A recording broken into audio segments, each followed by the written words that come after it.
waxaad ka faa'iidaystay daacadnimadayda ee kamaana faa'iidaysanin aqligayga. waxaad tahay qof la wajiila ah runtii oo weliba been badan, waayo ma jecleen inaan ku adeegsado kelimado xunxun oo weliba qalbiga kaa dhaawacaya.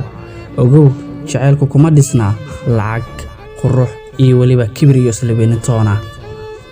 waxaad ilowday jacaylkayga, waxaadna iska indhatirtay noloshayda. cashirkaad ii dhigtayna runtii tusaale ayuu u yahay. waayaha qalbiga dhaawaca niyad kale dhisaan, nasiib ruuxu dhantaalayna muxuu dheeriyey nolol kale. waxaad runtii aad qalbigaaga dhaawacayso maaqaan. aniga waan ka helay, adigase waad ii jeclaatay.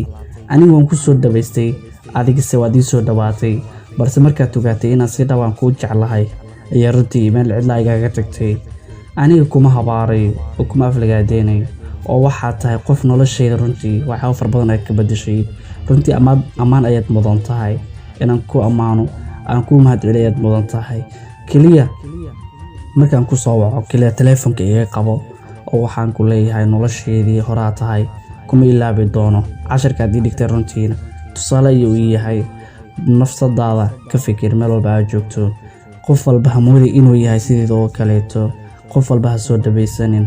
qof baa sida hadda adiga ay gashay adigase beri kuu gali doona ee noloshaada runtii ka faa'iidayso.